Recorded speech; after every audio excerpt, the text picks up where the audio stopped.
Hello, my name is Mr. B. Today I would like to read for you from my collection of short stories. This collection contains many authors of various genres. Today's story is called Over the Side by W. W. Jacobs. It is approximately 5 pages long. I hope you enjoy. Of all the classes of men, those who follow the sea are probably the most prone to superstition. Afloat upon the black waste of waters, at the mercy of the wind and sea, with vast depths and strange creatures below them, a belief in the supernatural is easier than ashore, under cheerful gas lamps. Strange stories of the sea are plentiful, and an incident which happened within my own experience has made me somewhat chary of dubbing a man a fool or coward because he has encountered something he cannot explain. There are stories of the supernatural with prosaic sequels. There are others to which the sequel has never been published. I was 15 years old at the time, and as my father, who had strong objection to the sea, would not apprentice me to it, I shipped before the mast on a sturdy little brig called the Endeavour, bound for Riga. She was a small craft, but the skipper was as fine a seaman as one could wish for, and, in fair weather, an easy man to sail under. Most boys have a rough time of it when they first go to sea, but with a strong sense of what was good for me, I attached myself to a brawny, good-natured infant named Bill Smith, and it was soon understood that whoever hit me struck Bill by proxy. Not that the crew were particularly brutal, but a sound cuffing occasionally is held by most seamen to be beneficial to a lad's health and morals. The only really spiteful fellow among them was a man named Jim Dad.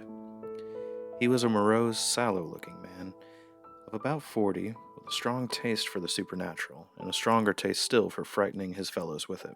I have seen Bill almost afraid to go on deck of a night for his trick at the wheel. After a few of his reminiscences, rats were a favorite topic with him, and he would never allow one to be killed if he could help it, for he claimed for them that they were the souls of the drowned sailors, hence their love of ships and their habit of leaving them when they became unseaworthy.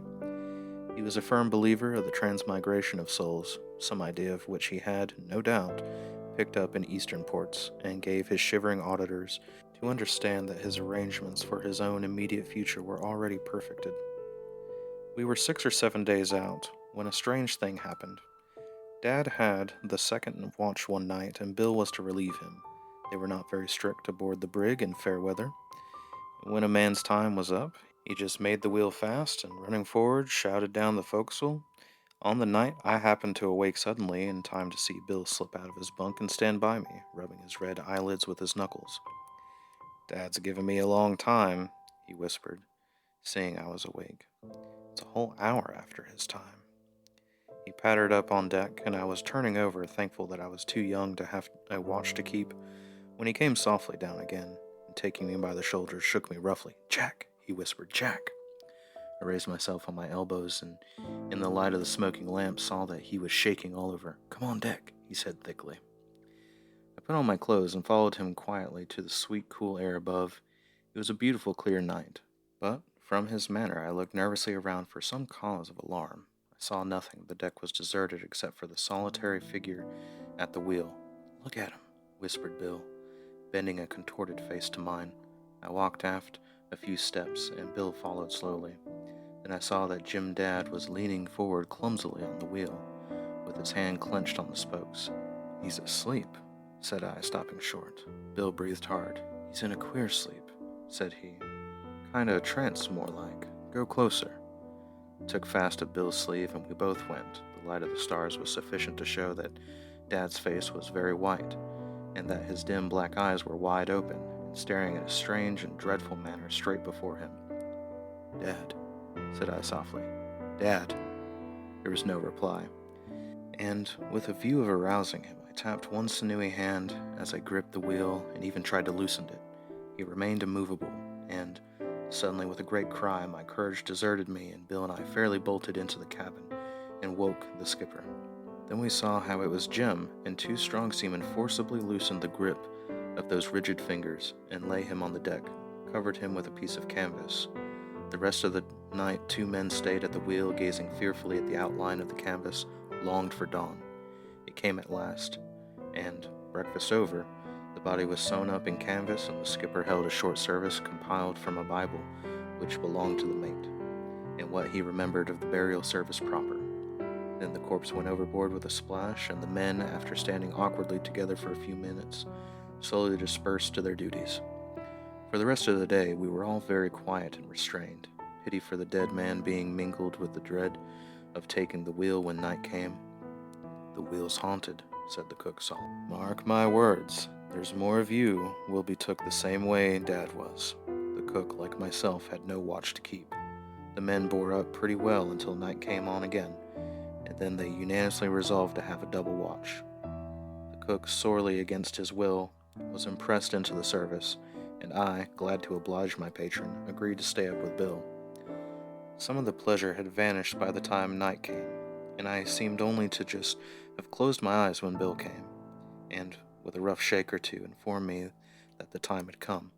Any hope that I might have had of escaping the ordeal was at once dispelled by his expectant demeanor, and the helpful way in which he assisted me with my clothes, and, yawning terribly, I followed him on deck. The night was not so clear as the preceding one, and the air was chilly and with a little moisture in it. I buttoned up my jacket and thrust my hands into my pockets. "Everything's quiet?" asked Bill as he stepped up and took the wheel. "Aye, aye," said Roberts, "quiet as the grave." And, followed by his willing mate, he went below. I sat on the deck, by Bill's side, with a light torch at the wheel. He kept the brig to her course. It was weary work sitting there doing nothing and thinking of the warm berth below, and I believe that I should have fallen asleep, but that my watchful companion stirred me with his foot whenever he saw me nodding. I suppose I must have sat there, shivering and yawning, for about an hour. When, tired of inactivity, I got up and went and leaned over the side of the vessel. The sound of the water gurgling and lapping by was so soothing that I began to doze. I was recalled to my senses by a smothering cry from Bill, and running to him, I found him staring to port in an intense and uncomfortable fashion.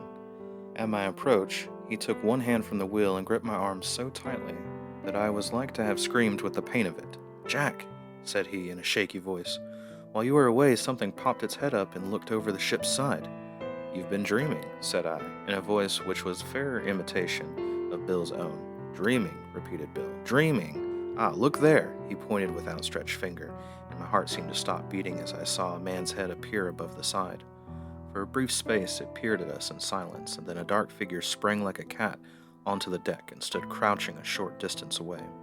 A mist came before my eyes and my tongue failed me, but Bill let off a roar such as I had never heard before or since. It was answered from below, both aft and forward, and the men came running up on deck just as they left their beds. "What's up?" shouted the skipper, glancing aloft. For answer, Bill pointed to the intruder, and the men who had just caught sight of him came up and formed a compact knot by the wheel. "Come over the side, it did," panted Bill. "Come over like a ghost out of the sea." The skipper took one of the small lamps from the binnacle, and holding it aloft, walked boldly up to the cause of alarm. In a little patch of light, we saw a ghastly, black-bearded man dripping with water, regarding us with unwinking eyes, which glowed red in the light of the lamp. "Where did you come from?" asked the skipper. The figure shook its head. "Where did you come from?" he repeated, walking up and laying his hand on the other's shoulder. Then the intruder spoke, but in a strange fashion and in strange words. We leaned forward to listen, but even whenever he repeated himself, we could make nothing of them. "He's a furriner," said Roberts. "Blest if I've ever heard the lingo before," said Bill. "Does anybody recognize it?" Nobody did, and the skipper, after another attempt, gave it up, and falling back upon the universal language of signs, pointed first to the man and then to the sea. The other understood him, and in a heavy Slovian fashion, portrayed a man drifting in an open boat, clutching and clambering up the side of a passing ship. As his meaning dawned upon us, we rushed to the stern, leaning over, peered into the gloom, but the night was dark and we saw nothing. "Well," said the skipper, turning to Bill with a mighty yawn, "take him below and give him some grub, and the next time a gentleman calls on you, don't make such a confounded row about it." He went below, followed by the mate, and after some slight hesitation, Robert stepped up to the intruder and signed him to follow. He came stolidly enough, leaving a trail of water on the deck, and after changing into the dry things we gave him, fell to, but without much appearance of hunger, upon some salt beef and biscuits, regarding us between bites with lackluster eyes.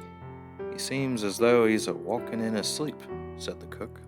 "He ain't very hungry," said one of the men. "He seems to mumble his food." "Hungry?" repeated Bill, who had just left the wheel. "Of course he ain't famished. He had his tea last night." The men stared at him in bewilderment. "Don't you see?" said Bill, still in a hoarse whisper. "Ain't you ever seen them eyes before? Don't you know what he used to say about dying? It's Jim Dad come back to us. Jim Dad got another man's body as he always said he would." "Rot," said Roberts, trying to speak bravely, but he got up, and with the others huddled together at the end of the forecastle, and stared in bewildered fashion at the sodden face and short, squat figure of our visitor.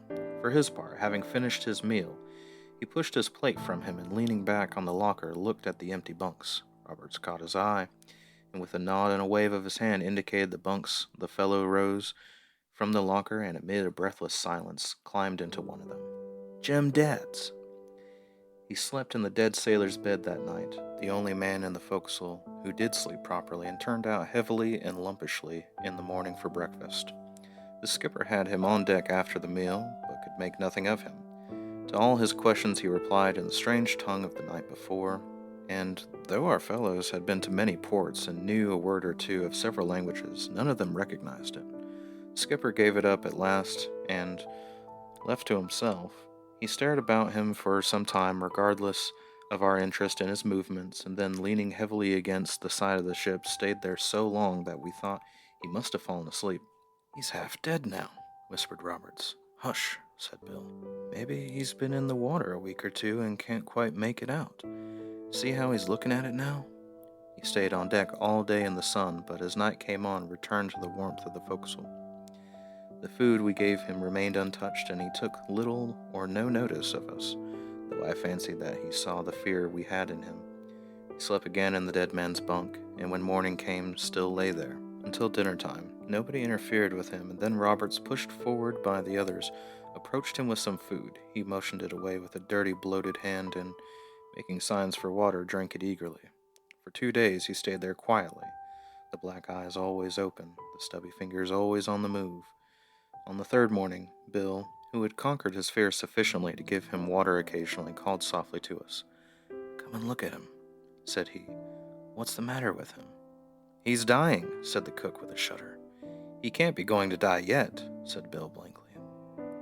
As he spoke, the man's eyes seemed to get softer and more lifelike, and he looked at us piteously and helplessly. From face to face he gazed in mute inquiry, and then, striking his chest feebly with his fist, uttered 2 words.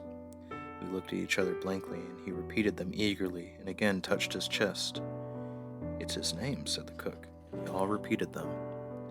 He smiled in an exhausted fashion, and then, rallying his energies, held up a forefinger. As we stared at this new riddle, he lowered it and held up all 4 fingers, doubled. "Come away," quavered the cook. "He's putting a spell on us." We drew back at that, and back farther still as he repeated the motions. Then Bill's face cleared suddenly, and he stepped towards him. "He means his wife in Yonkers," he shouted eagerly. "This ain't no Jim Dad." It was good then to see how our fellow drew round the dying sailor and strove to cheer him. Bill, to show he understood the finger business, nodded cheerily and held his hand at 4 different lengths from the floor.